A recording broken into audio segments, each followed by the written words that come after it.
Can I see everyone, Juliana? Is it possible?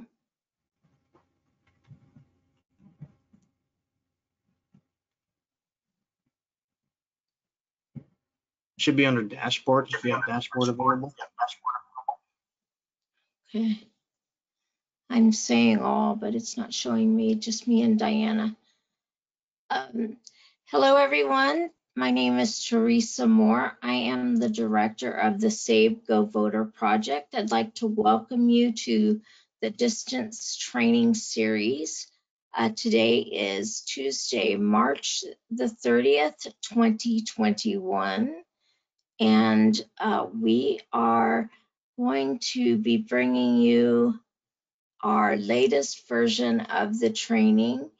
And in just a few moments, we will be having you introduce yourselves and your team members. But first, let's go to the next slide so you can meet the rest of our team. Not everyone is with us today, but myself, Teresa, and Diana, Mayrose. Hi, everybody. Go ahead, Diana. Hello, everybody. My name's Diana Mayrose. I'm from Cincinnati, Ohio, and I have completed the SABE Govoter project training. And she did such an excellent job. We asked her to become one of our training team. So also Juliana Warenya, would you please let everyone know that you're present? Hi, everybody. This is Juliana. Today, I won't be able to show my screen. My computer didn't let me show it today, but hopefully the next weeks we can.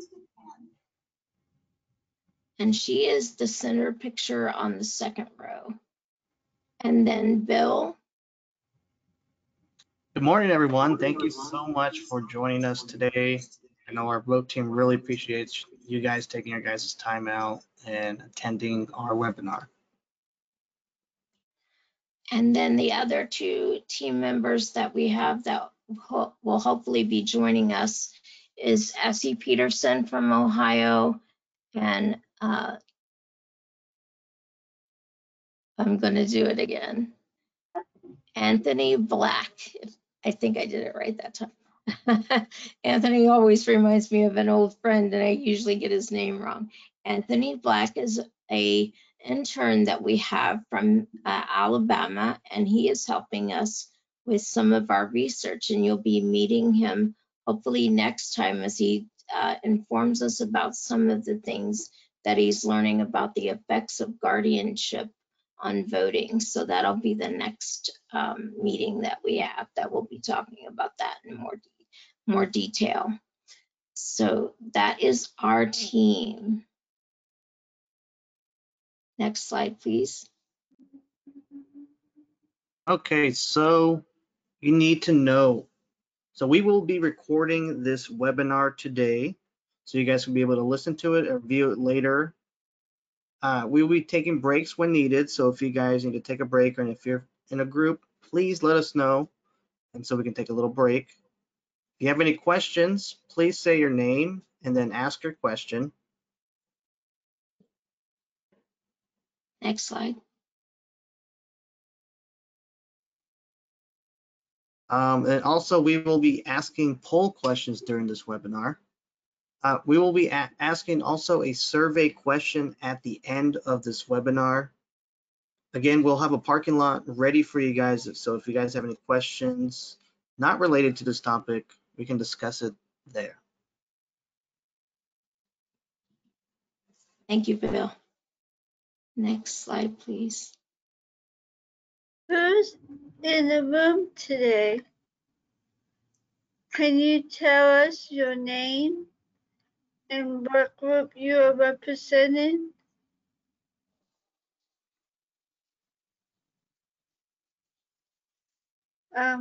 Let's start with California. Hi, everyone. This is Gabe Taylor. I'm with Disability Rights California. I'm our voting rights advocate, and I actually participated with the SABE Govoter project in 2018, and it was a really great experience. And so I'm very happy to be back to be working on it again this year. And I will be working with two representatives from two organizations. The first is Keisha Weller. She works with the Tarjan Center through UCLA, and they work on advocating and outreach for folks with intellectual and developmental disabilities. And she is unable to be here today, but she's very excited about the project.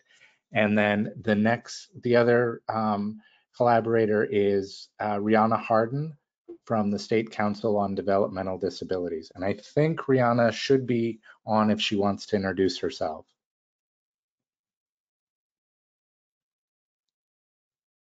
Hopefully. Hi, Gabe. Thanks for the introduction. My name is Rihanna Harden. I'm the self-advocacy coordinator for the State Council on Developmental Disabilities.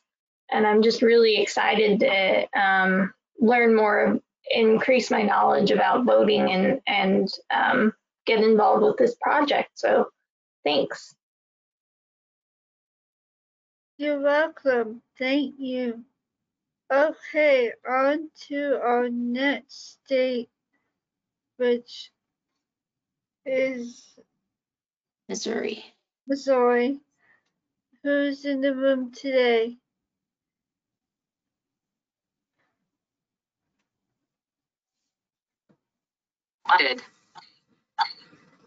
I'm Lisa Gabriel, and I'm the advisor for People First of St. Joseph.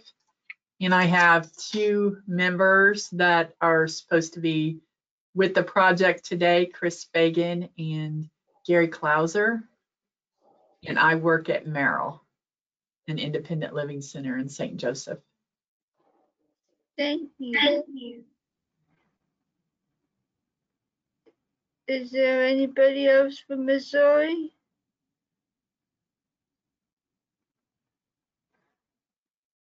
We have Rachel from the PNA in Missouri. Rachel, I unmuted everybody. There you go. Hi, yes, sorry, I was trying to figure out how to unmute.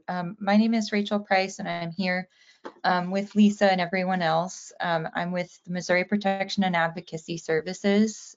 We're a statewide organization that helps in all kind of disability-related matters. I'm happy to be here today. This is my first time working with this webinar series and the project, so happy to be here. Thank you. Anybody else?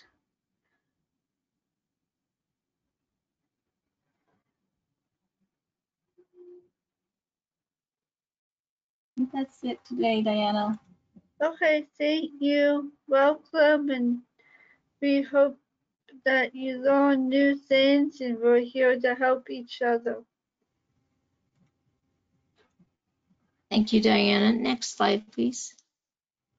So one of the things that I think is real helpful to entering a new project or working together is to find out who it is that you're working with and a little bit about its history. The Govoter project actually has a very long history of success.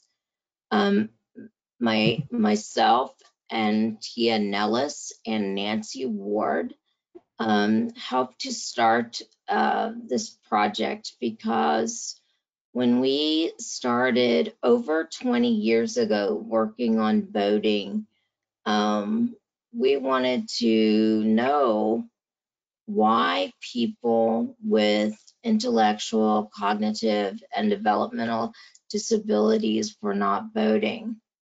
We knew that there was no information tracking people voting, but everybody that we asked, they just weren't voting. And so people told us that they had been told all their life that they weren't smart enough to vote. And they were told that they were not taught voting in school, and that actually they would be put in other classrooms while the typical students learned about the voting process. Some of them said that they were just actually even just moved out of the room because people thought that they wouldn't get anything from that part of the training that people were learning. And so you can imagine that they were pretty upset, but they didn't know what to do about it. So go on to the next slide, please.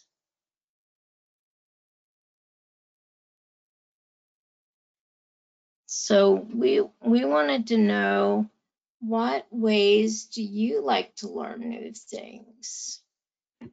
Juliana, would you help with our poll question, please?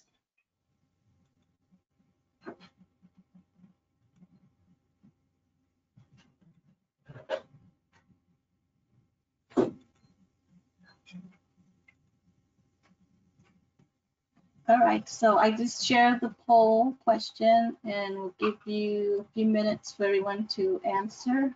Do 15, 20 seconds. And then I will close it.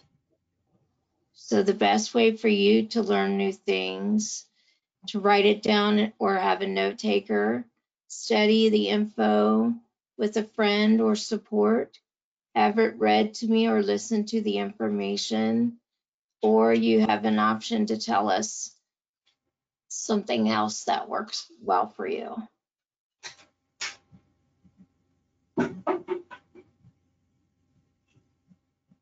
All right, looks like 80% of us have already voted. Are you ready to close it?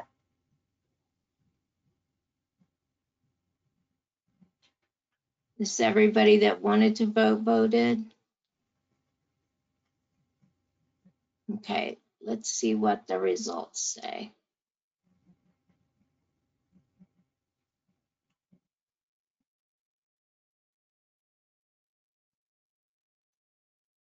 You want me to read it, Teresa? Sure, go ahead. What is the best way for you to learn new things? 75% of us said to write it down or have a note taker.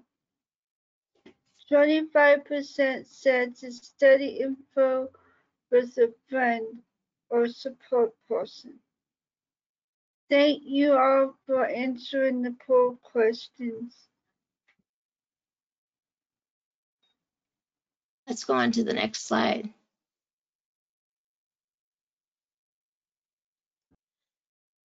So self-advocates told us that the best way for us to do this training, if we wanted to create a training for people, is that they wanted people with developmental disabilities to be the ones to be the trainers, to teach them the voting process. And to keep in mind to please don't make us feel bad for what we don't know, and make sure we feel good for what we do know. So that was our approach for doing the training, is that everybody has the right to speak up, and that giving everyone, credit for participating, even if they might slightly not have it quite right, was still okay, because speaking up and participating was half of the battle for most of the participants. So we knew that that was a big deal. So we never want people to feel bad for, not quite getting it 100% all the time, but to really appreciate that they've participated, and to make sure that they really felt good when they got the answer correct completely. So go on to the next slide.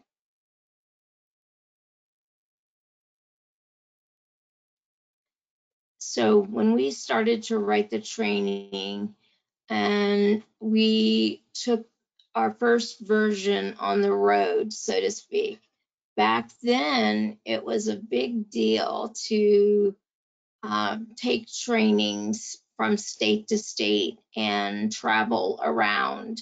And we would go and have 4 or 5 states that were in a region get together and take the training, and we would teach the training. And then when HAVA, the Help America Vote Act, came out, everyone should have the right to vote privately and independently. That became my lead saying, is that you have that right and that your vote is private. And that makes you powerful because you don't have to tell people how you voted. And that gives us the right to keep it to ourselves. If, you know, different situations come up where people are asking us, who did you vote for? How did you vote? You should vote for this person or that person.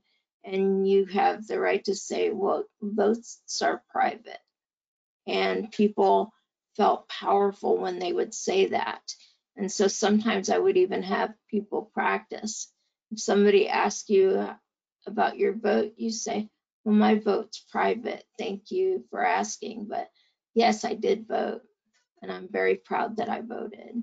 So that was really important to us, that people felt that pride of voting.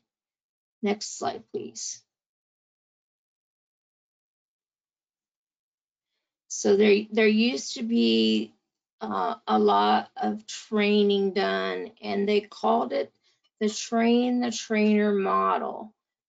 And I'm just wondering if everyone has heard of that, or if you haven't heard of it, or heard of it, don't know what it is. Let's have a poll question about that to see where everybody's at.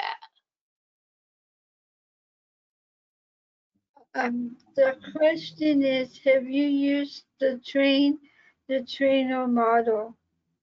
The answers are no, yes, or not sure what it is. Thank you, Diana.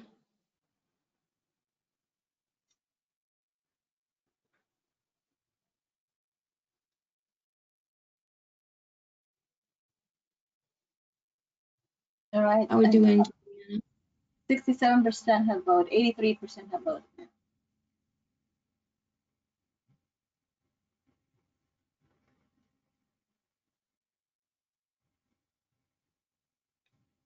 I think that's everybody, right? Okay. All right, I'm going to close it and share.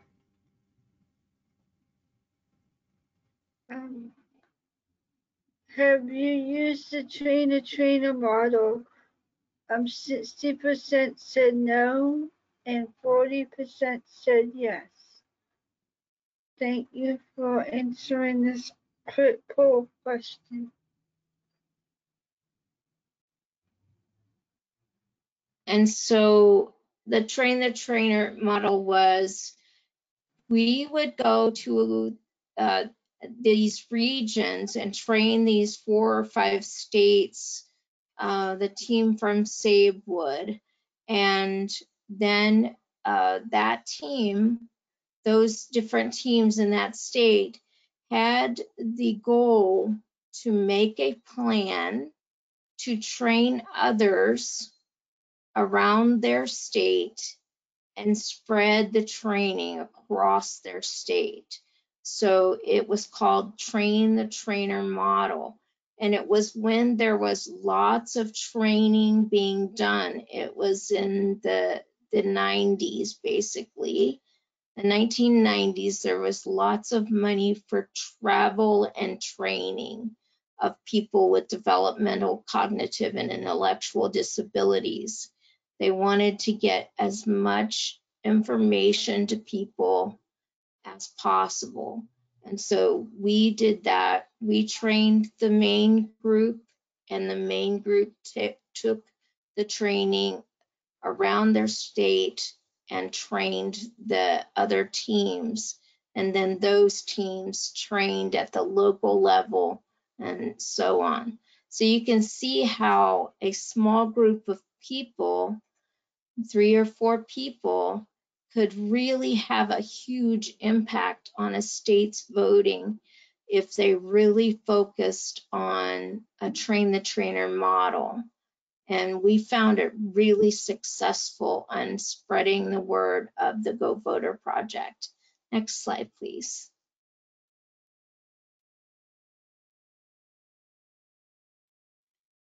But this is the trick. When we did the training in person, we took 2 days and a half. The first day, we trained everyone, all of the teams, the entire training toolkit.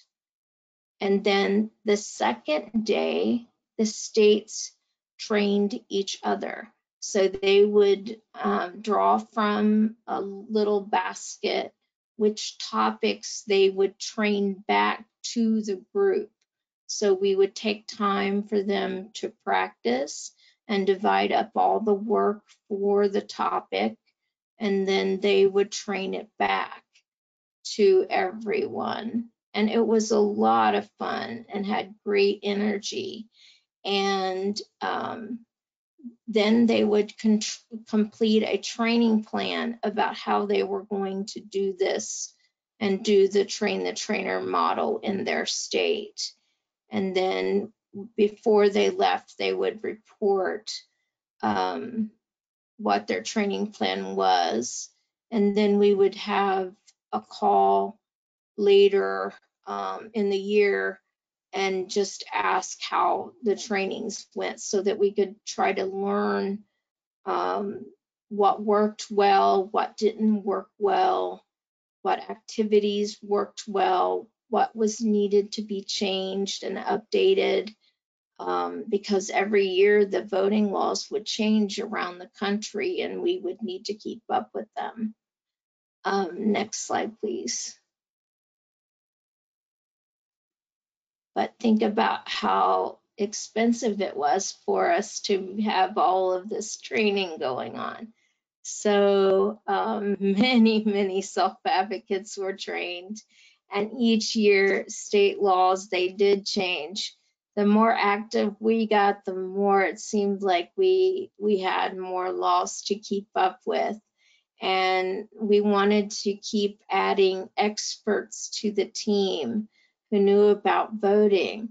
And so we invited the protection and advocacy organizations in states to join the teams by invitation. And you might know them as disability rights in your state. They use different names. So they were invited to our training, and then soon after that, technical assistance dollars in grant money became available, and we formed a partnership with the National Disability Rights Network, which is the Protection and Advocacy Organization's national organization. So SABE has a partnership with the National Disability Rights Network to provide training and technical assistance to the PNAs and self-advocacy groups now to do the training together. Next slide, please. And the purpose of the training was to develop this partnership to become stronger and work together. Some states had worked together before and some had not. And the goal was to increase the number of voters with intellectual, developmental, and cognitive disabilities, and learn how to use the SABE Govoter Toolkit to the very best, and to continue to spread the word about HAVA. the Help America Vote Act to make sure people understood what their rights were to vote privately and independently. Next slide, please.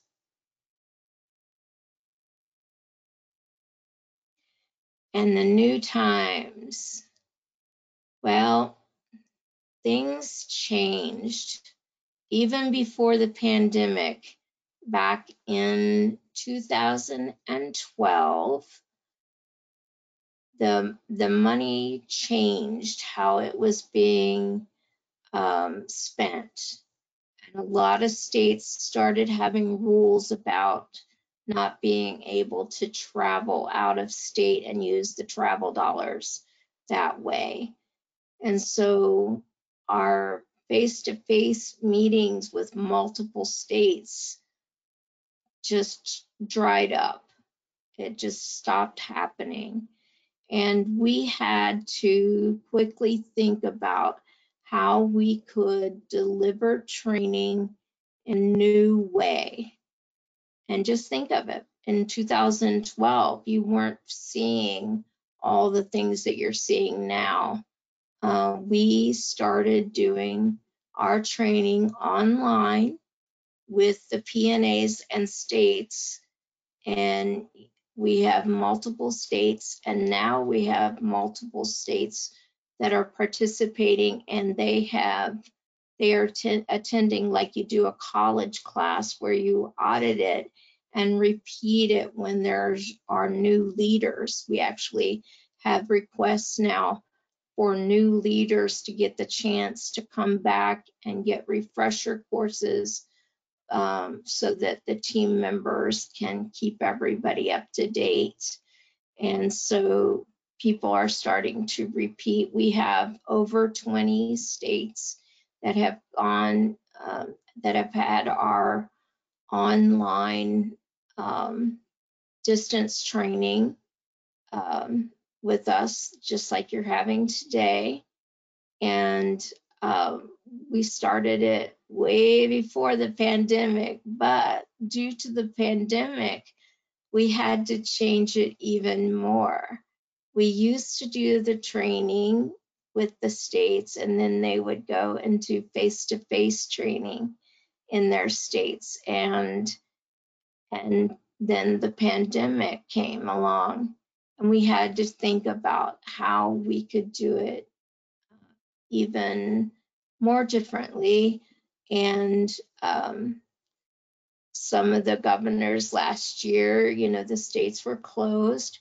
So states did multiple meetings online, just like we're doing today, and taught self-advocates and others about the training that they had attended, and did multiple meetings so that self-advocates had a chance to learn as much as they wanted to and ask questions about issues and have guest speakers and things like that. So even though we think that we have everything figured out in one way, we continue to adapt to our situations like all human beings do. So according to your comfort, if you want to do face-to-face and your state says that that's okay and safe to do, you're welcome to do that. Or you can do online training with a group. And this is for our Missouri participants. The self-advocacy group will receive a honorarium of $500 for completing the training once they have done their train the trainer model or the training, basically. But a lot of states have chosen to continue the course of doing the train the trainer model because they want more self-advocates to know how to do the training. So they actually want to do the whole training with their state team and have a group of trainers that are ready to go before the next elections. And that is where we're at right now. And so you know, however you decide to do the training, that's up to you. And so I just wanted to go through the history because we have seen all different variations of this training, and it has the flexibility to be done however you need it to happen and what works best for you and your team members. But the only requirement that we have is that there is always a PNA partner present and always self-advocates present to teach it together. Next slide, please.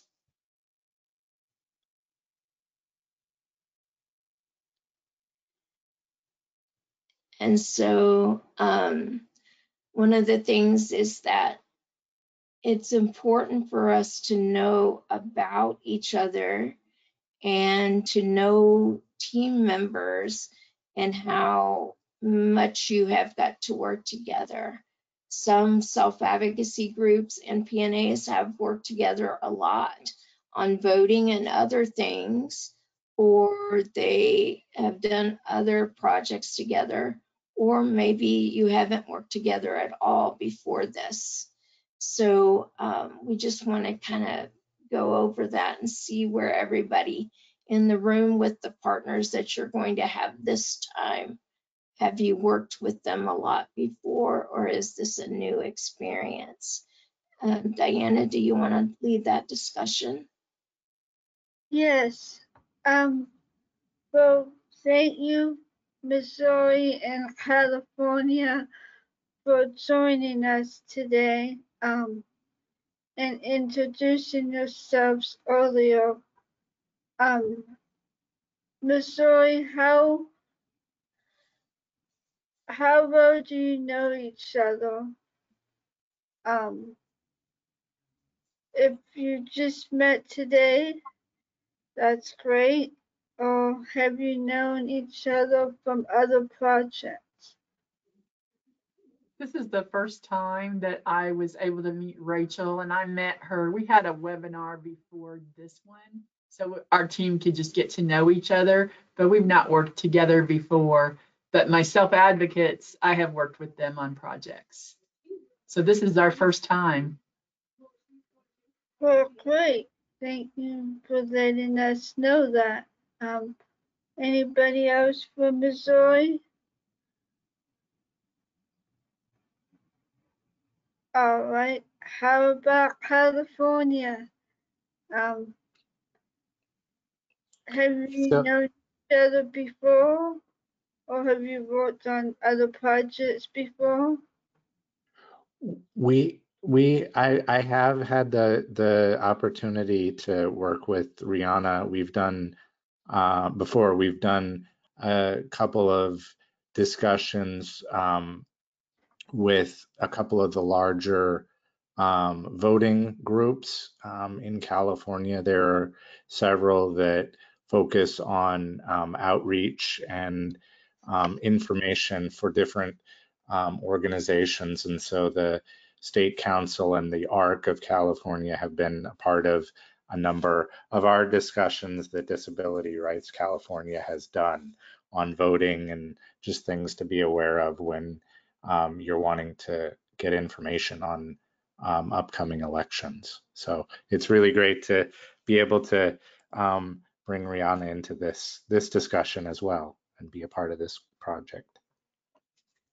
Thank you. I just want to emphasize that this new relationship on voting will continue to grow from the training and meeting new people, and it's a way you can help people if they have questions or ideas, or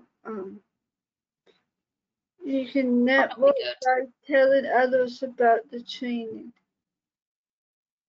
Let's go to the next slide. I think Roger wanted to say something. Okay.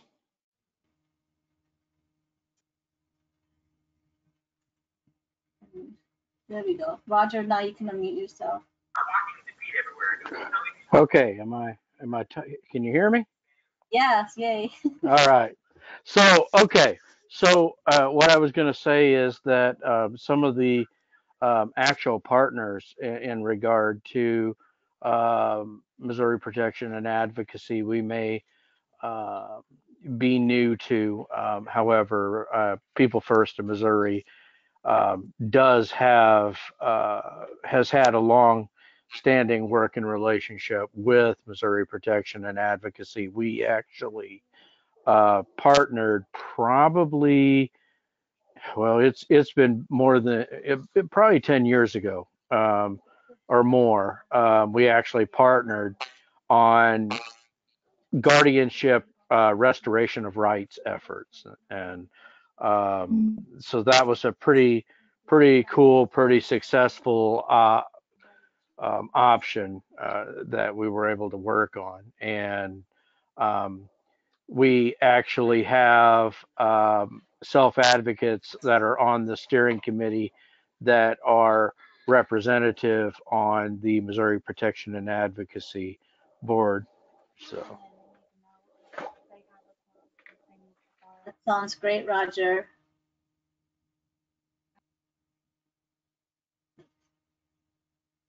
So you have, it's always nice to hear. Let's go ahead and go to the next slide.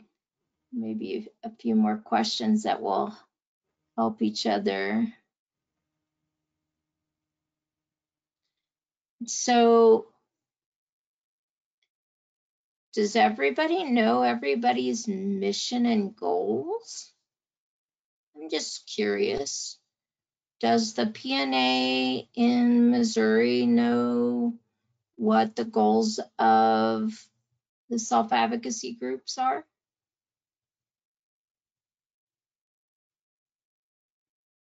This is my first time working with this group.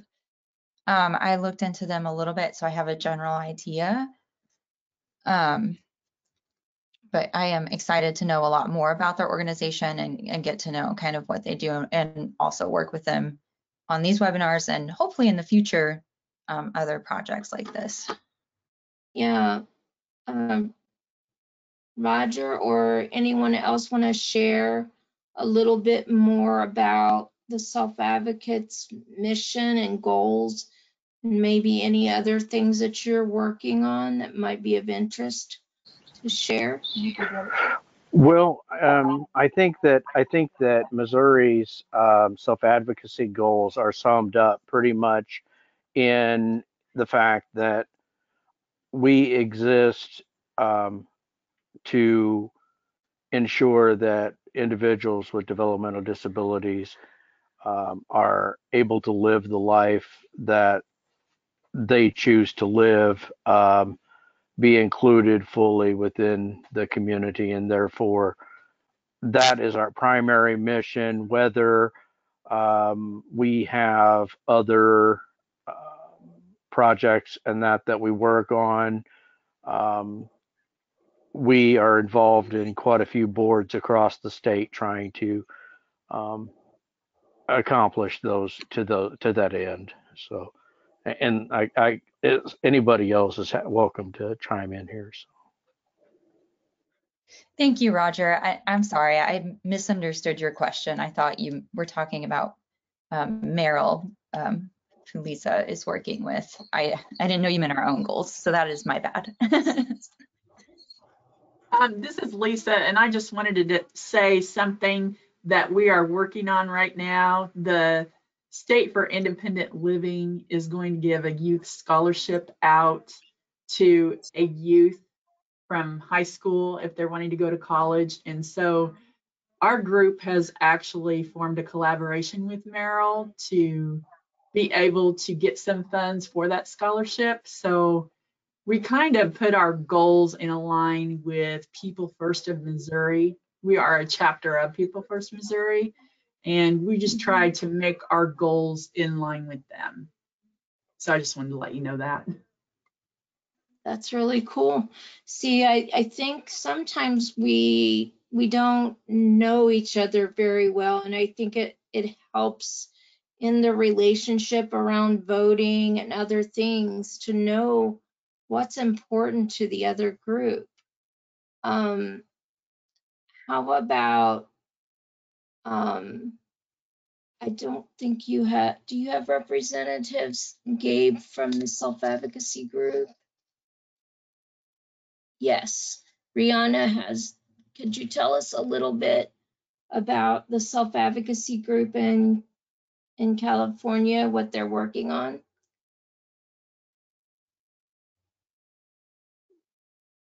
Hi. So my name is, as I stated before, my name is Rihanna Harden. I work for the State Council on Developmental Disabilities as their self-advocacy coordinator. And in that role, I support the committee of self-advocates that serve on our state council. There is currently 9 committee members on that committee. I also provide support to the statewide self-advocacy network, which is a network of self-advocates from up and down the state of California, throughout all of the 12 regions that the state council has offices in, as well as different organizations and partners that serve people with intellectual and developmental disabilities.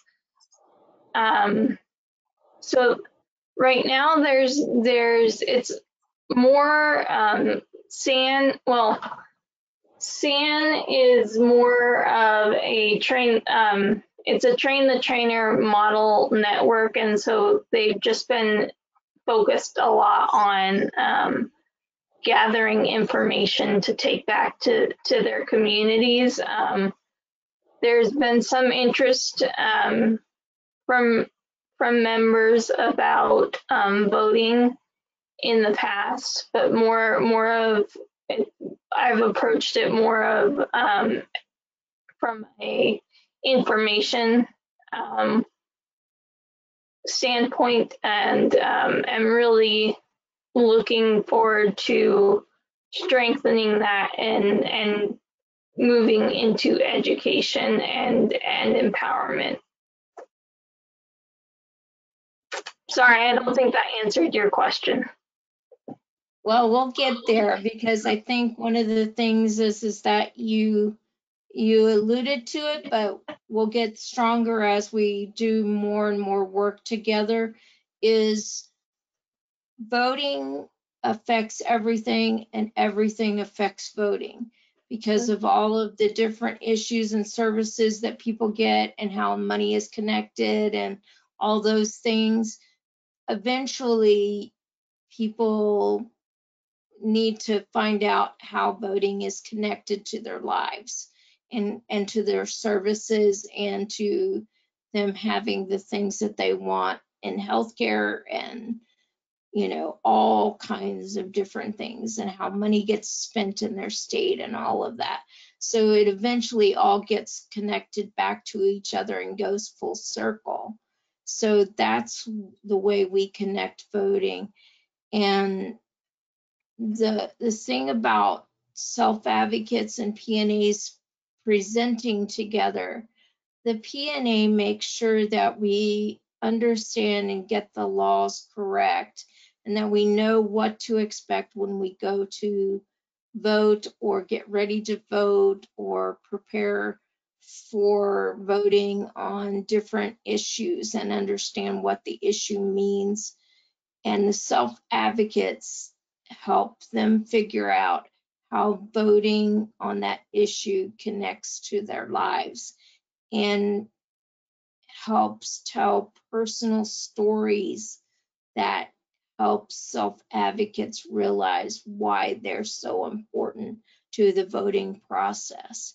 And that's what this training is all about, is the importance of knowing the rules, the laws, and understanding them, and not being afraid of them, but knowing how to use them to help them get what you need, and to understand how to use your personal stories and examples to connect to the issues, to the dollars, and make everything work when it comes time for voting. And so we all are interconnected and all are very necessary for each other to be successful. And that's why it's important for us to know what each other's working on, because when we know that, we can go so much further. Because when you think about even just the rights to have education and all those things, and your P&A can help you understand things about caps and all of that stuff. But in case somebody gets to that point when you're doing scholarships and things, and you start having more and more people go to college and they run into issues, and you know who to call when something is not working. This relationship is meant to build on now and in the future, whatever self-advocates run into, that they might need that legal expertise. And then for the P&A, they need people's stories to make it real for the American public, so that people can understand why we are so important to everything. So it's just, this collaboration is so vital. Let's go to the next slide, please.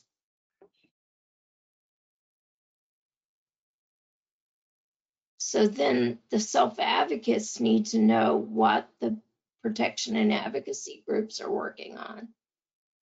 So in Missouri, do you guys know what your P&A is working on?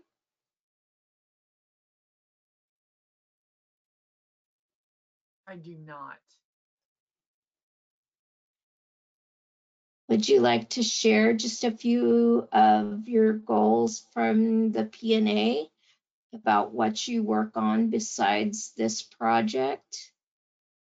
Sure thing. Yeah. So we work across the state of Missouri to protect the legal rights of individuals with disabilities. We advocate for them on limited scope and litigation levels. We work on all kinds of issues, including housing, voting, obviously, Social Security and other disability-related benefits. Let's see, we work on a wide scope of ranges. We also work within the the prison system as well. It would be kind of hard to encompass all of the different areas, but it's a wide enough array that I think you can get. What? What is it that you work on? I specifically, so I work on legal cases with Missouri Protection and Advocacy Services. I advocate for the rights of individuals with disabilities. That's the basic premise. Mm-hmm. And are you working on anything right now? Is there anything that's active? Sure, I've got some cases having to do with Social Security disability benefits. I have some guardianship issue cases working to restore the rights of those who have maybe been put into too restrictive of a guardianship. I've got some housing and rent control related issues. Let's see. I've got some record related issues. I've been working on all kinds of stuff. So. That's really exciting. See, that just gets me excited. I'm like, oh, that sounds really interesting. Wow, I'd like to know more about that. See, so self-advocates, you never know what's going on in the other parts of their lives. So just remember to tell them a little bit more about yourself and what you're working on, because we want them to connect to you, because you probably have other attorneys in your office, right? Are you the Yeah, we only have a whole attorney, legal team. or is there, huh? Sorry, we do have a whole legal team, yes. Yeah. And so you probably get to sometimes get to say, I have expertise in this one and I have a experience in that, or a background in this, or I'd like to try that one or this one. And so by choosing which cases you want to work on or getting assigned something because it interests you, helps self-advocates get to know you better. And when they get to know you better, they get to figure out how they can help you by saying, well, we have self-advocates who want to know more about that. Could you come to our self-advocacy group and tell them what their rights are related to that issue? And then, you just never know where those things are going to lead. It might be the breakthrough story that you need to break your case open.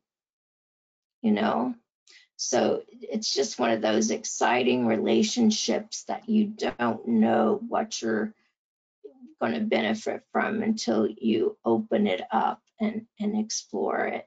So that's why it's so exciting. And Gabe, is there anything that you would like to share with us about what you're working on that maybe Rihanna doesn't know about? Yeah, so we have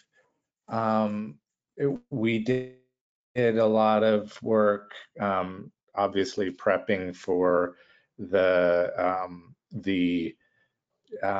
2020 election season, and one of the big issues that we often deal with out in California, the issues around guardianship fall under a category of folks who are under a conservatorship.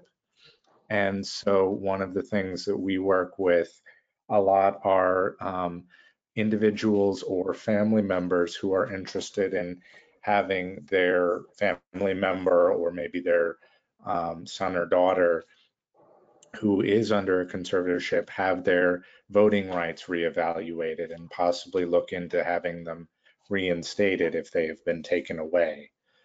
So there in California, there is a process to do that. And so one of the services that we provide individuals who are under a conservatorship is advocating for their right, have the right reevaluated and possibly reinstated. And so we work to help them, assist them to write letters if need be, or just have discussions about the process and what it takes to have their voting rights reevaluated. So we do that. We also, one of the things that we're going to be working on pretty intensely this year is that there will be more than likely later in October, November, there will be a recall election for our governor. And so we will be doing a lot of work around that and just sort of educating folks on that. But in terms of main issues that we work on sort of consistently, the conservatorship one is a fairly common issue that we get calls and folks who need assistance with that or have questions about the process. So That sounds like that could really be an interesting educational period when you guys have to go through that. And probably yeah, starting to think, how can we talk about these things in an understandable way that people can relate to it and not be overwhelmed or confused by it, because probably already seeing messages on the television about it, right? That are yeah, well, confusing. yeah. One of the things that we work with a lot is so out in California we have state ballot measures. They call them propositions out here. And the famous story that I tell is during the 2016 election, there were, I think, over 26 different state propositions on the ballot. And, you know, if you're watching, say, your favorite show at night during, you know, an hour-long TV show, you'll probably see 8 different commercial spots where they're talking about, you see one commercial says, vote no on Proposition 16, vote yes on Proposition 16. And so we have a whole conversation about how to look at those propositions and sort of understand them better. Because sometimes if you're voting yes for something, you're actually voting against a program. Or if you're voting no for something, you're actually voting for something. So we have a whole discussion about how to understand the propositions and understand what your vote actually means. So we all need help with that one for sure. okay. As you can see, the relationship between the P&A, when you're probably thinking, how can we talk about these different things so that people can understand it? You need the experts, you need self-advocates that can be in the room who can explain what different words mean to them and help you break it down into plain language so that you can describe it, explain it, and make it work for people. And so we want to make sure that you understand that this relationship that you're building right now is going to be something that you can tap into on an ongoing basis from this point through your vote training and into the future, that's going to help you achieve what you want to together. You guys are starting something that is totally exciting. Next slide, please. Real quick, Teresa, I think Rihanna had one more thing that she forgot to mention. Rihanna, do you want to talk about it? I'm sorry. For some reason, I can't see people's hands raised or something. I apologize. Go ahead. A comment on the chat box, but go ahead, Rihanna. No worries. I don't think I raised my hand. I just typed it in the chat.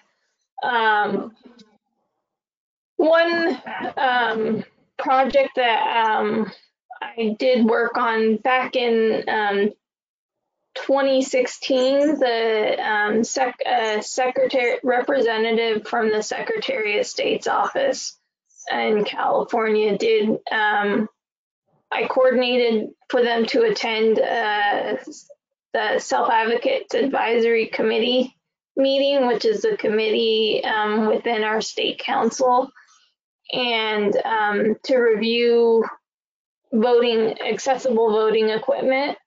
So I thought that was a really unique experience to get their feedback on the voting equipment and to kind of help to build a relationship with the Secretary of State's office and self-advocates to kind of emphasize the importance of voting for people with disabilities. Unfortunately, with this past election, couldn't do that because of everything being virtual. But it's on the radar to continue to foster those relationships for future. Good. Yeah, that's really, it is one of the most helpful things to have people test the voting equipment that's coming around and being exchanged and replaced and tried out and make sure that everybody, yes, Diana, do you have something? I want to thank you for that story because I also did that at my board of elections because of my strong relationship with my board of elections. They knew who to go to, what agencies to go to, and a wide variety of people with disabilities were able to test the new equipment and provide feedback that was needed for the state office as well. When you did that, did you do that hands-on?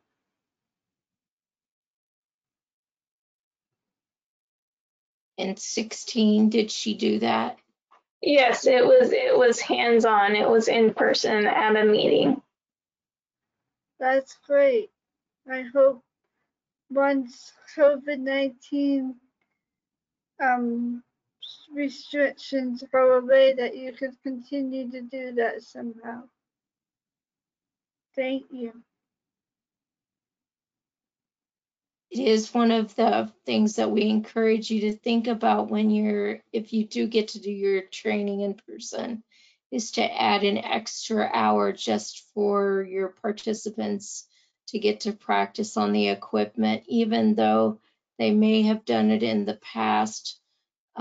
If they haven't done it, the last election, maybe they chose to do mail-in ballot because of COVID. Maybe they would like to practice again on the machines, just to make sure that we keep as many options open as possible for people, because we believe that all ways should be available if that's what the voting public chooses in that state.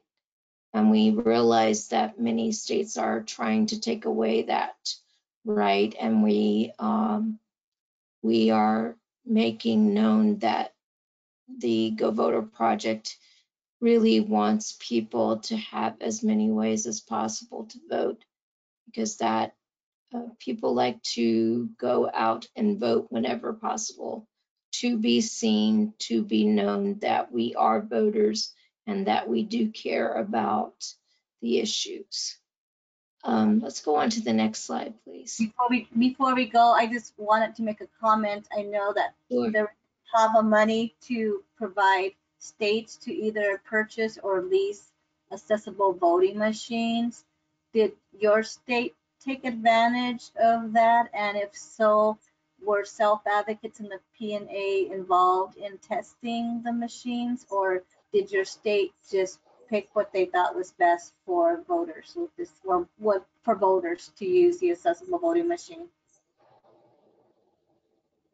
Who would you like to ask first, Juliana? Let's ask California.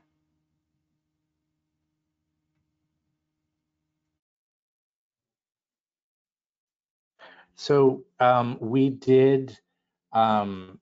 did a number of testing sessions with different organizations. I worked with members from LA County, because this was the first full election cycle in 2020 where they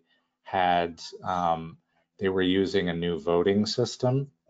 And so as part of that, they did a number of different testing sessions throughout the design process, but then also when they were getting it certified. And a number of different groups were a part of that, and different self-advocates tested it. There were a couple of groups from their advisory committee that would participate with the testing sessions. So. Great. Now let's hear from Missouri. So I am unaware of Missouri Protection and Advocacy's efforts specifically with the voting machines in Missouri. Roger, if he's still here, may be able to elaborate a little bit better on that. But I do know that we take voter-related issues. If there are a lack of voting machines or polling places, we can and do step in on those cases. I haven't been with Missouri Protection Advocacy Services for nearly as long as Roger has, so he might have more information And I'm not saying he's with Missouri Protection Advocacy Services, but he's worked with us for quite a long time from my understanding.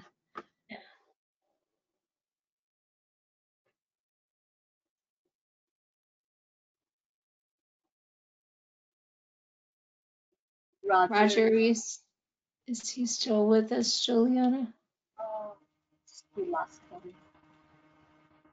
All right, we can ask that next time.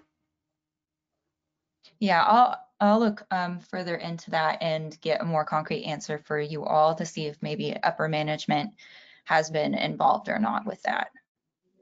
Thanks for your patience. Okay, No problem. no problem. We're just delighted that you've joined the team, and any of those issues will help you too if you don't get the answer that you're looking for.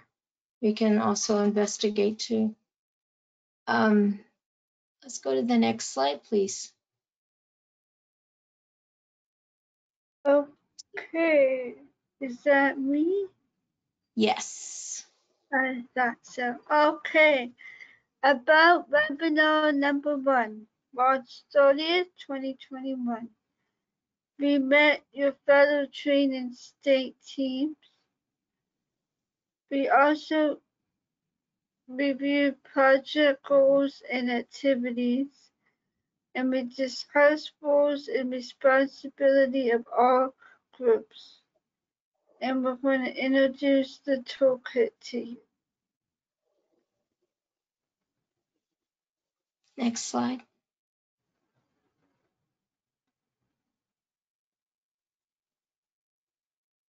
About webinar number 2 on April 6, 2021. The Govoter Team will teach you the Govoter Toolkit.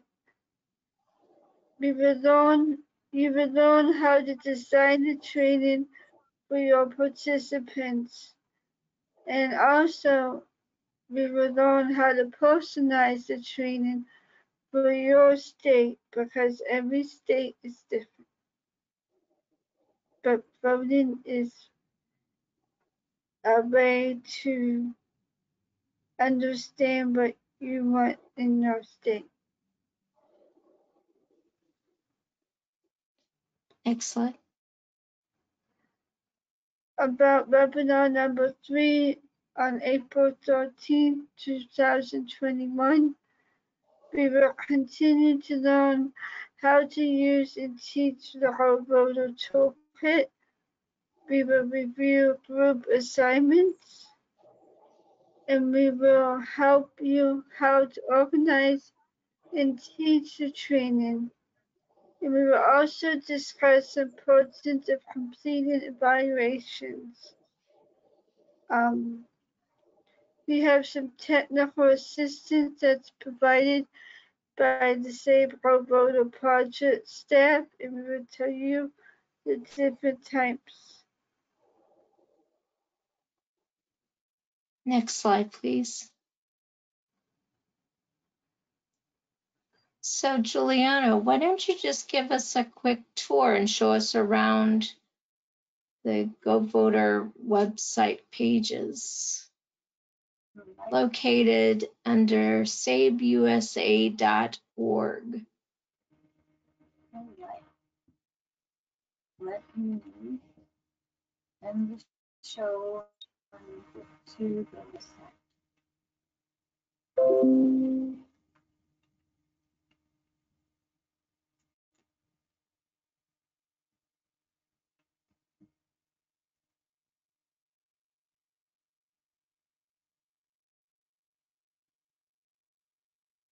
Hopefully technology will work with us today. Yes. All right. Yay. So here's the SABE website, and you can click on projects and then click on the Govoter page.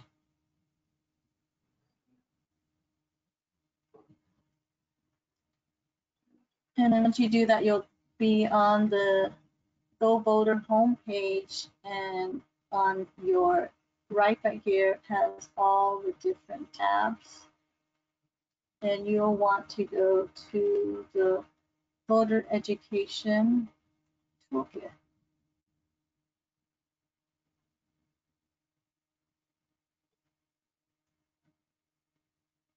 And on this screen, it has the Facilitator Training Manual, and it's being updated right now. It's almost complete. We'll have it ready for you this week for you to look over, and you can make copies of it and be able to use it to your state specific. And in addition, we have PowerPoints. Below here, I have the 2020 PowerPoint slides, meaning that each of the PowerPoints are divided up. So then when you do your presentation, you have the options of choosing which topic you will be presenting on.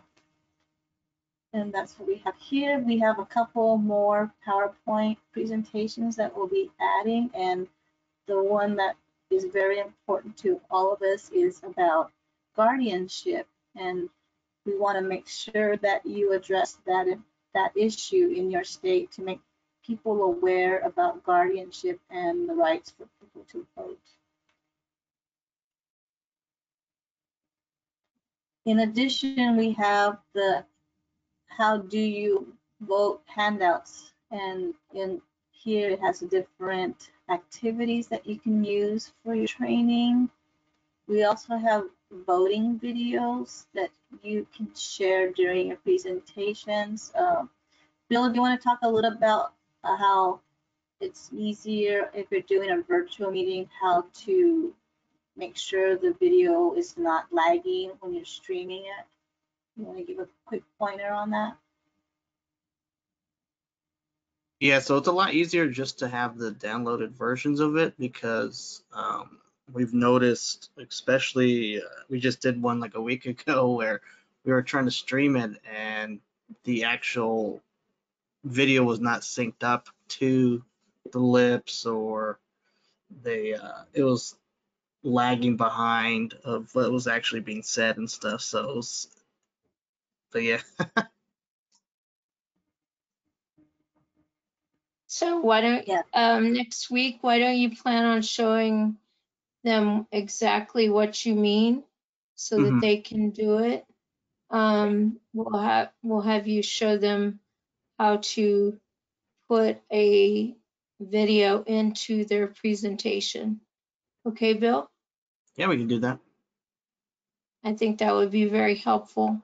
And I'd like to see it too, because I always forget because I get out of practice. It's always good to have a refresher.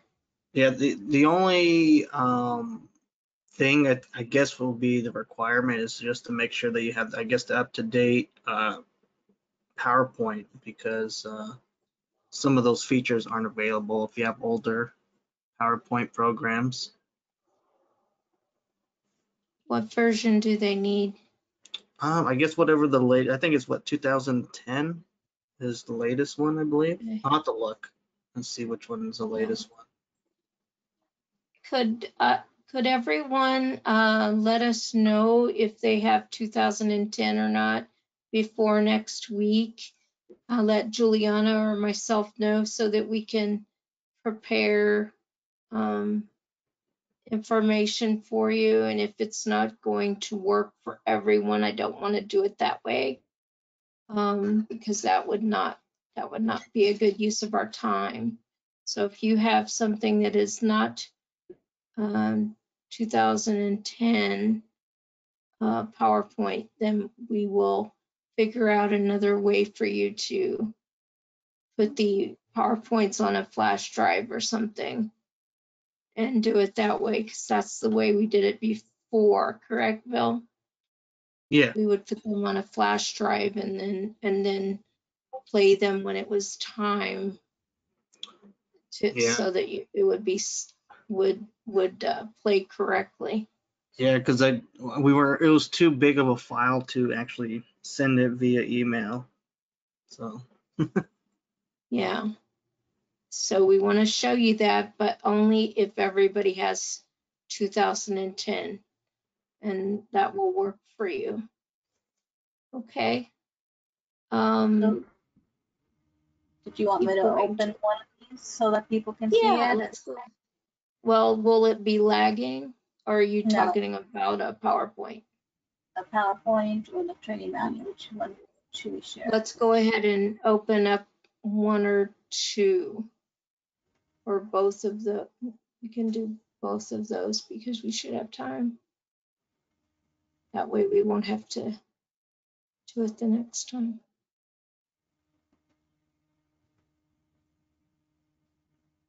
See if it likes me to.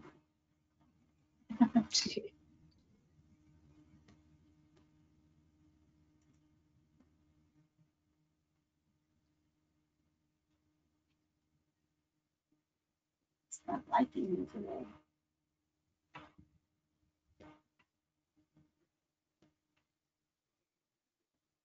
It doesn't like you clicking buttons. How does it go? It's gonna let me open topic 1. Oh, there it is down there. Mm-hmm.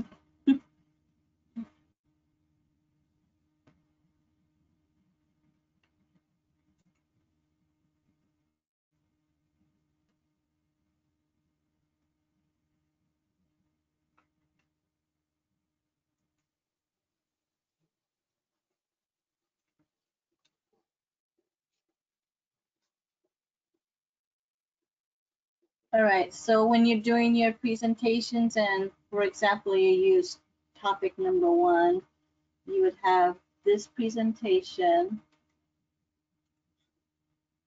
and then the PowerPoint would allow you to put everyone's pictures and logos of the organizations that you represent. And then each PowerPoint has the purpose of the training. So for example, this one talks about voting and how can you vote in your state, and some information on choosing candidates and what to do if you have trouble when you're voting. And then about making sure that everyone is included when you're building a voting coalition in your state. And as we did earlier today in the training, we talked about, does everybody know each other as presenters? And as we learn that it's very good information to learn about what each organization is doing in the state. And this one also asks, what is your biggest voting question? It does, huh? Yes, it does. And so if you have a group that you do not know, it is very good to ask, what is your biggest voting question? You want to try to establish if there is something that you don't have in your plan to answer that you could get an answer to before the end of your training, because you want to try to make sure that individuals get what they need from your training. And so if you ask what is their biggest voting question, there's a good chance that you've got most of it covered, but every once in a while there's something that catches you that you go, oh, I need to think about that for a minute. So this way, if you ask it at the beginning, you have a chance to think about it and think about who has the best story, example, explanation, whatever it is that you need to bring into the class, to the discussion, to the presentation, you know, what that person is looking for. We want to try to satisfy the audience members as best we can to make sure that they get what they need. Okay, go ahead, Juliana. take us Great. through the rest of this one. And then this last one is, so we try to include some questions to make sure that people are if you're going to do it virtually, make sure that people are attending and are being active. So we like to throw in questions such as, do you think poll workers should give you candy with your I voted sticker? Let's ask everybody here.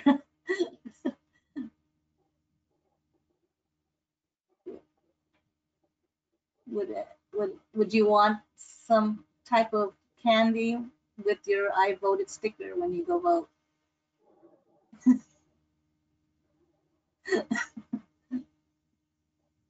I'm personally okay, but I think some people would very much appreciate receiving candy, or I personally really like the stickers. I mean, if you're truly asking. Yeah.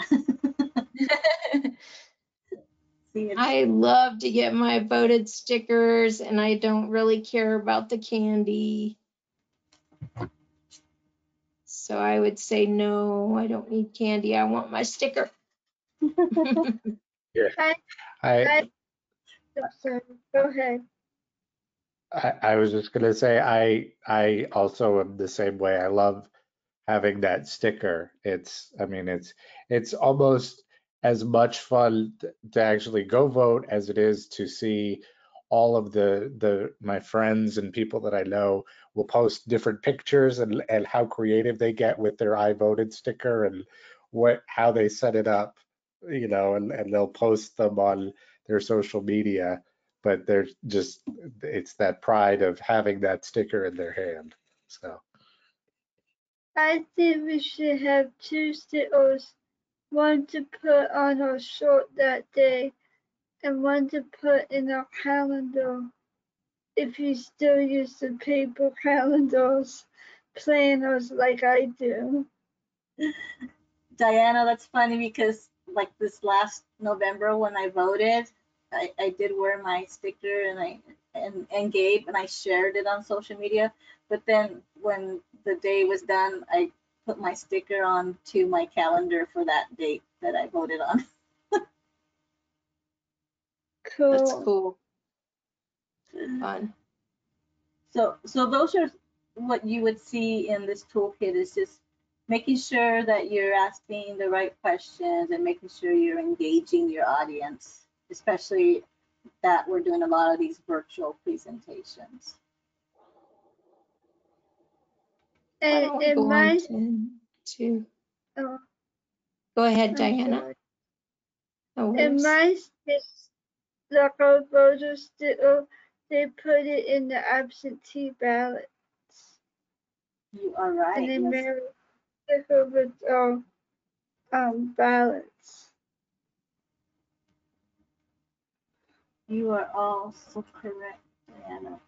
I'm going to go ahead and pull the training manual from my computer. But typically it would, Okay, since it's not loading. yeah. I think sometimes when these virtual programs are running, it does make your toolkit run a little slow.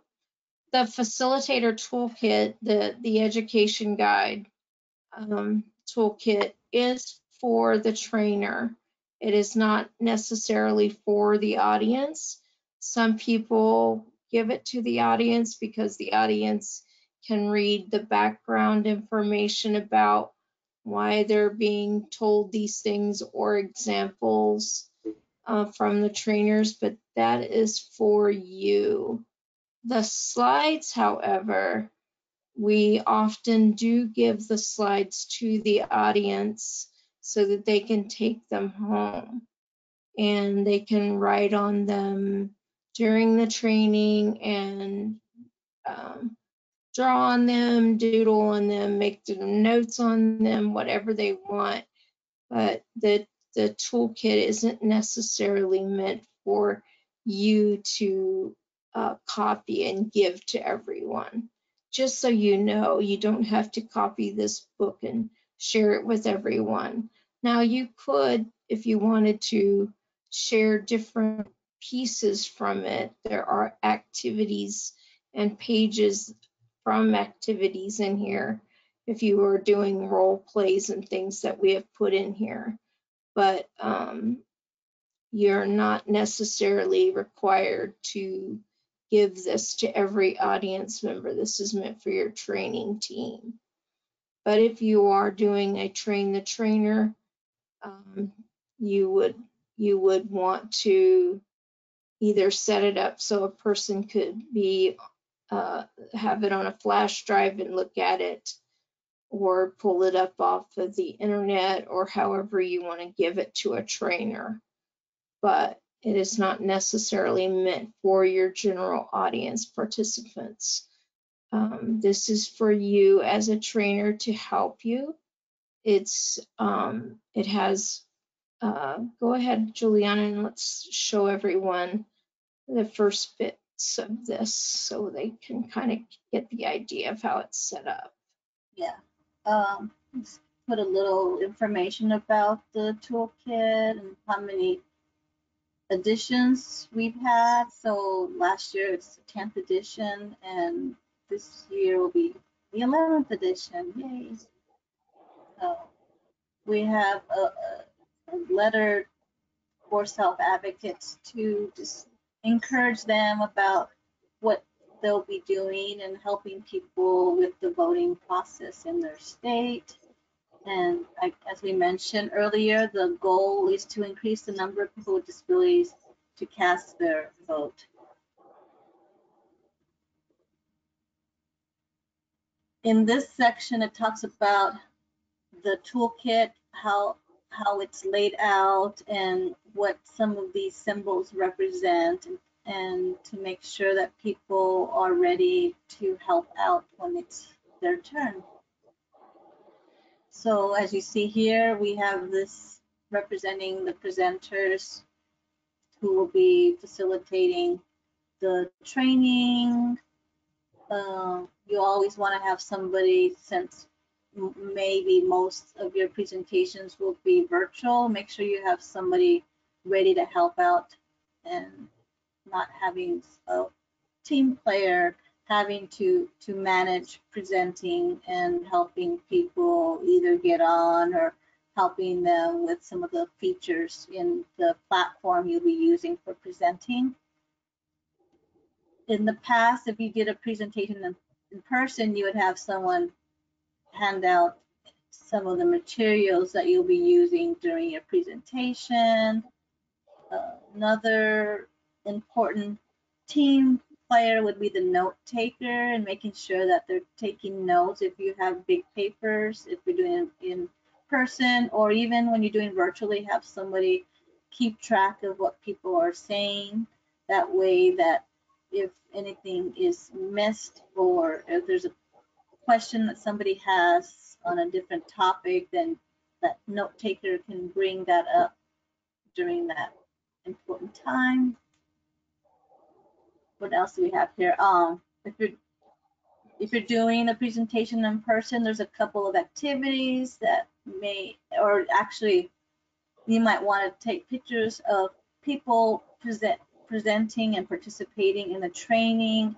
That way when you are presenting to your funders and such, that you have some information, as in images, to show that people were engaging in the voting activity. Let's see what else we have here. And then here's just some materials that you may need if you do it in person, to make sure that you can present the information. Let me see what else we have here. The candy activity, you'll want to make sure that you have all types of candies, in case when you do the activity, if people have some dietary needs, you can accommodate them or not. Another important piece is, if you're doing it in person, is to have registration forms. So if someone is not registered, you can help them register them. And then, as Teresa mentioned earlier, it might be a good idea, since a lot of states have new voting systems, to encourage the election officials in the counties to bring some of the machines so people have hands-on in using the machine, so that way they know all the features that the machines that the state have picked out for them to use. And then sign-in sheets are important, and name tags if we do it in person. That way you know people who are attending, if you want to get some more feedback from them, if you want to do some evaluations, if you want to do follow-ups. One of the important things is, let's say this person has never voted before or hasn't voted as much, and you want to see how their experience was the next time they voted. This would be a great opportunity to make sure you have contact information of them. Let me see what else that's important here. Most of this is information is if you're going to do it in person, make sure you have papers and pens and evaluations. Make sure you have all the electronics that you would need for doing that presentation in person. Another good thing to bring is brochures or business cards to share with other people, so that if they want to get connected back to you, if they have any issues or have questions after the presentation. And I think that covers everything, right, Teresa? Yeah, one of the things that we also know that many of the PNAs will put out business cards that have their 800 number for election day on it, and it will, if you give them out during a training, people are more likely to have them on them. Say, put it in your wallet right now, because election day is around the corner, and you'll have, if you're not comfortable calling us while you're at the polling location, call us immediately, as soon as you can, and here's the number. So they will give out business cards that people can carry in their wallet and be able to call for help if there's something going on at the polling location, or if they had some kind of experience that they want to report right away to the PNA, or if they want to just say, hey, everything went well at this location, except for I saw such and such in the parking lot going on. Maybe you saw somebody cross the barrier line that they weren't supposed to try to get people to vote for them or something. Anything can happen. People make mistakes, and it's good to have that contact information given out at a training. And if people have a relationship with you, they're more likely to contact you back.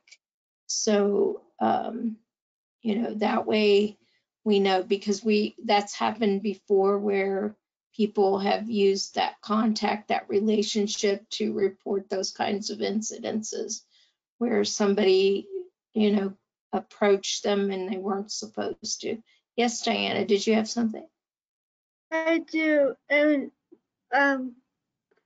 we also like to have quotes and pictures of people, whether I voted still, or I voted for the first time today, or something like that. And these stories and quotes, we use them for a way to connect PNAs and advocates and encourage other people that they can vote as well. Great. Yes. The living example is always the best. The stories, the little videos, anything like that that you can add to your training will always help you.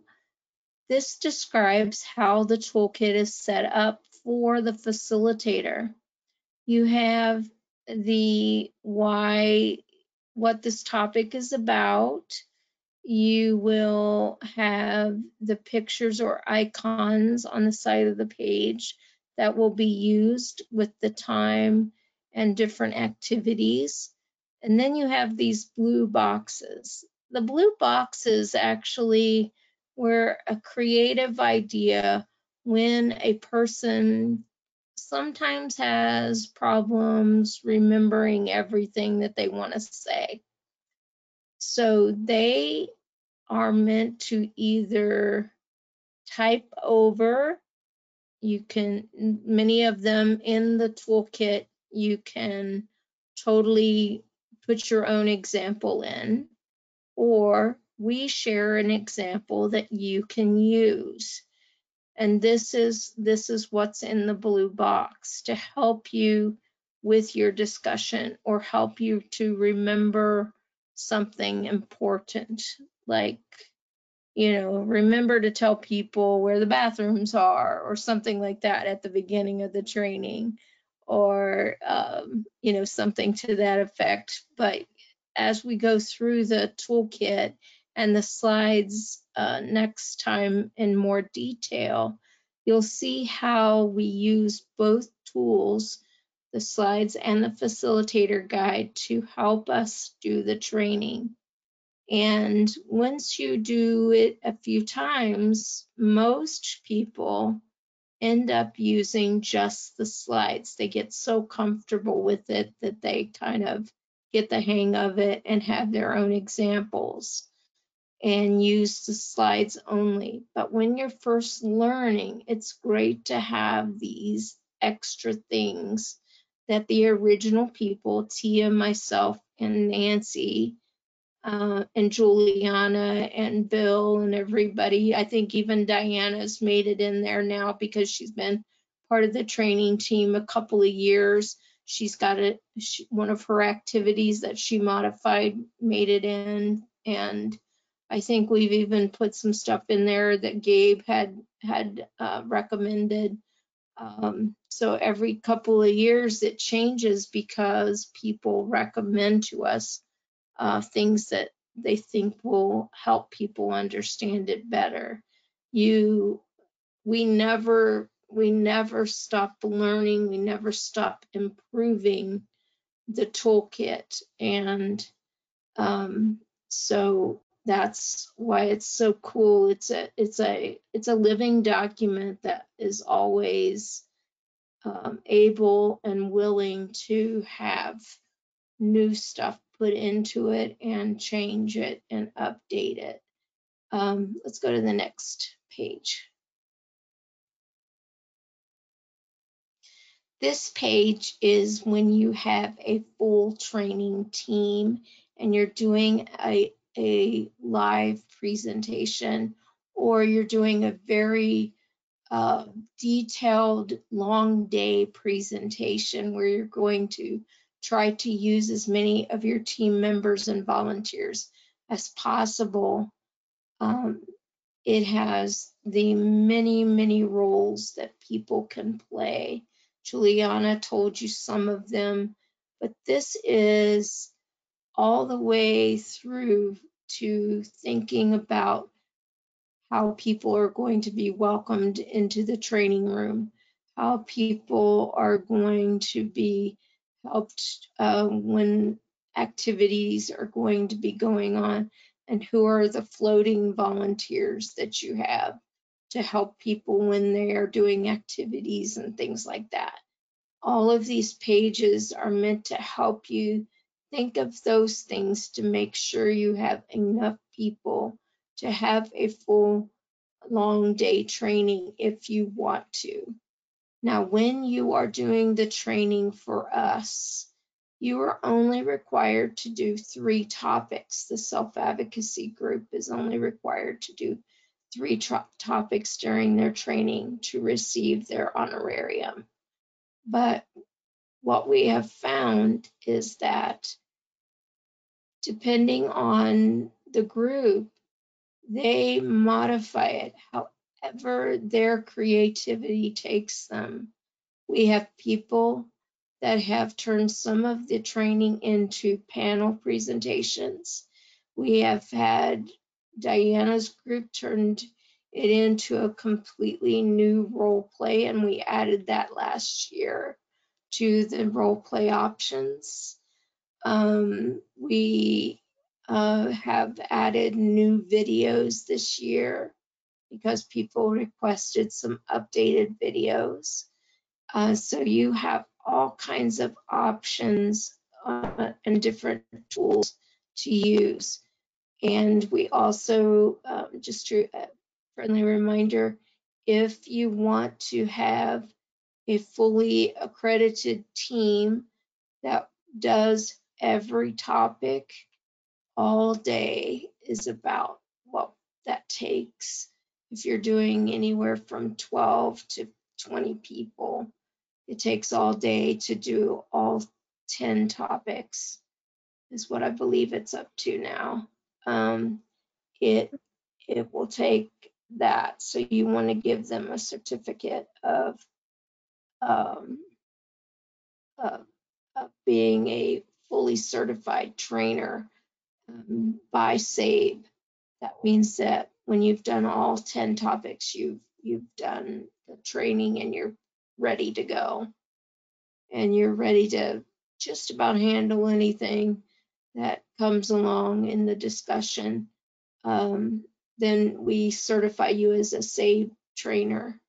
And that's a pretty big honor because it does take a lot of time and dedication to become a fully certified SABE trainer. And Ohio did do that. They went through the whole process to make sure their whole team was trained in all of the topics. So that was a really awesome time for us. Next page, please.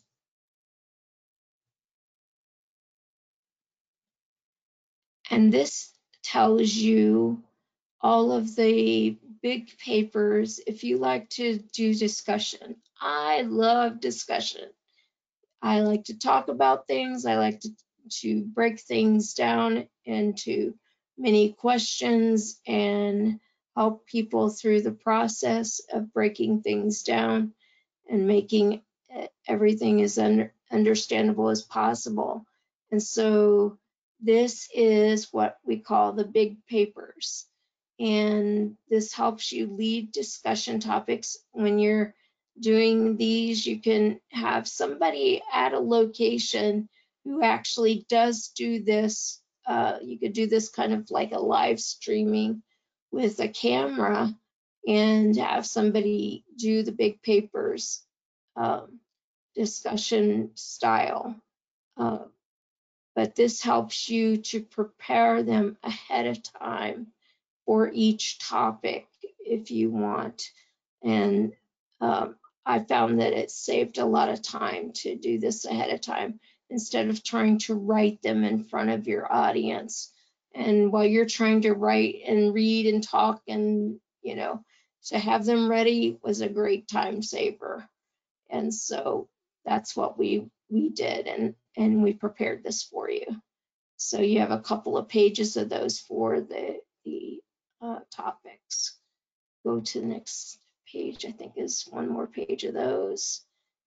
And then next page, please. So I pulled the wrong document here. So. Okay. But you guys kind of get the idea. Is there any questions right now? I know I've gone a little bit fast.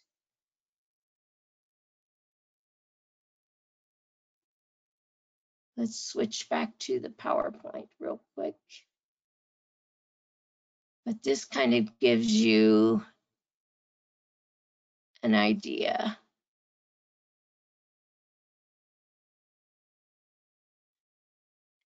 And we are trying our very best to use plain language documents as much as possible.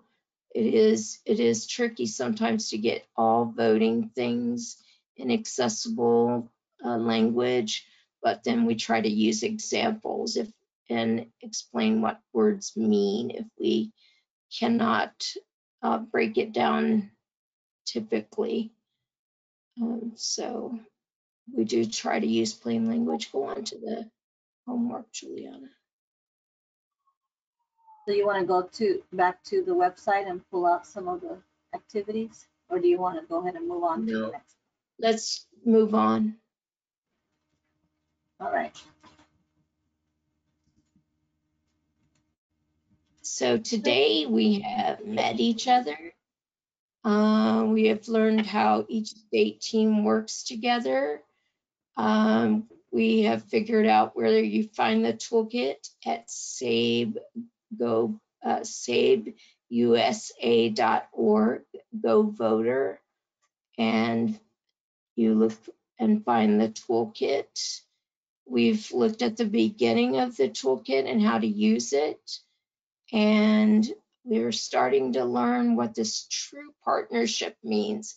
It means that we both have equal responsibility to the success of the training, and that we work together, that we know what each other does for their organization, and we have starting to learn more about each other and care about what each other does so that we can help each other. Next slide, please.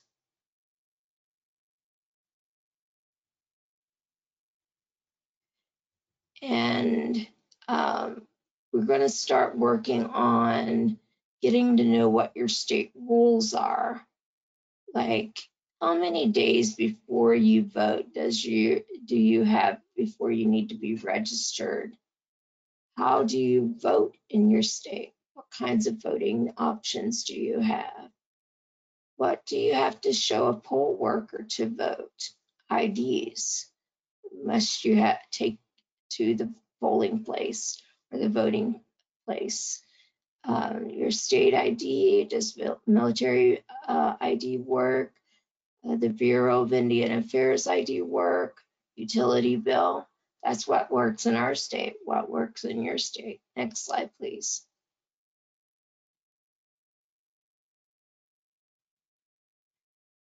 What does your state say about guardianship and voting? What does your state say about supported decision making? Are you working on that law?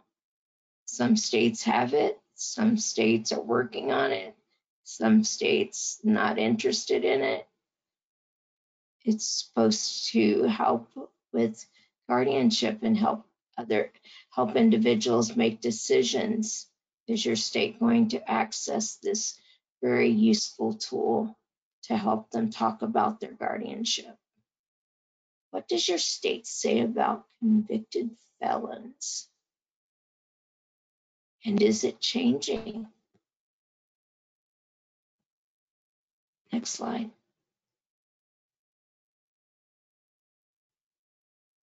So your homework is to go to the sabeusa.org website on your own and just practice finding the different tools, and Juliana is going to put that new updated toolkit on there in the next day or so. And then before we meet next week, just see if you can get it to pull up for you okay. That'll be a good test for her, because sometimes when we practice on our computers, we have so many versions that it'll pop up and we won't know that it's not working until we get on a different computer.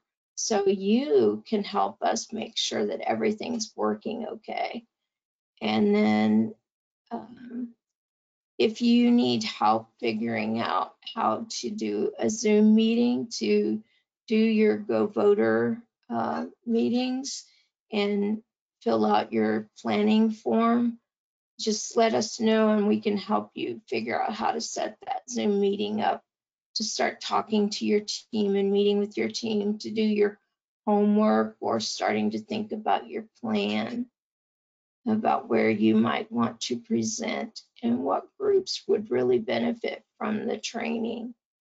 Look over the website and toolkit and look at the questions that I've posed and see what you can find out on your Secretary of State or your election board website, depending on your state, and find out what you can learn about those different laws and how they affect people's lives.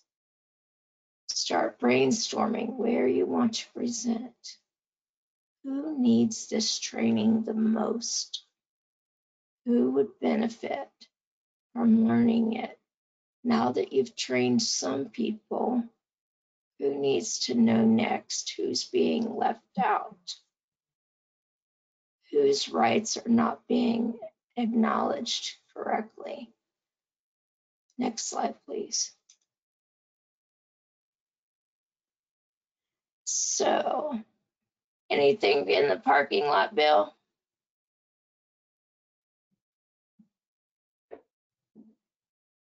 I didn't hear any questions that went to the parking lot. Did anybody? Does anybody have any questions right now? No, I don't see any here. Okay. Any comments or questions about the homework or of what we're going to do next week? Teresa, I just wanted to just let everybody know we, because we're all working virtually and Zoom is sort of our only option to do presentations like this. I've learned a lot of things that work and some things that don't work. So if folks need help sort of figuring out what kinds of materials to use or what kinds of presentations work better for the group than others, please feel free to reach out to me. I can sort of talk a little bit about stuff that we've done in the past with some of the larger. Oh, would you like to share that on week 3 before everybody starts presenting? Sure. Just a few helpful hints. Sure. Yeah, that'd be fine. Okay, we'll plan on that for week 3. That Okay. way we can make some time for it. Sounds great. Okay, thank you, Gabe. Yeah. And then you're always welcome to invite more people to be part of your team. We have no set limit. We just ask that there always be a PNA and self-advocates. So if you want to invite more people, you're more than welcome to help you create your project and be able to have more support. We know that it's a lot to take in a very quick amount of time. And if you would like more self-advocates involved, please invite them. Next week, we will be taking on the full curriculum and doing our best to get through it. If we don't, we will finish up on week 3 and then talk about more of the planning. And that's where Gabe will tell us a little bit about what he's done and share that with us, and as well as Diana. So she and I will be training together, so you will get to hear more of her experiences next week.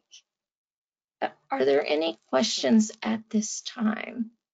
Checking in with Missouri. I do not have any questions for you. Thank you, though. Okay. I don't have any either. Okay. Well, I think you all have Juliana and my email. If something comes up, we will send you this PowerPoint so that you have the questions that you're supposed to try to find out what are the rules in your state We will also hopefully be able to have Anthony, our intern, come and help us talk a little bit more about guardianship and how it does affect voting in the United States. And in your states, if you haven't found a lot of information, maybe he's found some. So he can help with that if that is a barrier. Hopefully it's not too difficult to find, but if you are having trouble, just let us know on any of the questions. There's a lot of really interesting things. I think probably what you'll find is that you're going to enjoy reading about it more than you realize, and it's going to become an obsession like it did with all of us. We ended up reading and reading more and more every time, just because it gets more exciting. The more you understand, the more you want to know. So, well, if no one has any more questions, does my training team have anything else they would like to say? It was great to meet new people, and I just want to remind everybody about the importance of relationships. And if you don't know the question, ask around. And thank you for joining us today. Thank you, Diana. Couldn't have said it better myself. You have all been a delight. It's been a pleasure meeting you, and I am so excited to get to take you all through the training next week, and look forward to learning more and more about your states and about all of you as individuals and as group members. Thank you so much for your time. Anything else, Juliana or Bill, before we sign off? Just thank you everybody for being on, and we'll be sending you, as Teresa mentioned, the homework assignment. If you have any questions that you have on the project, please email me, and we will answer them as quickly as possible. And I'll make sure I have that updated manual and training up on the website shortly. Thank you, everyone. We're done a little bit early, but that's okay. Have a wonderful rest of your day. Thank you. Thank you, everyone. Thank you. Thank you.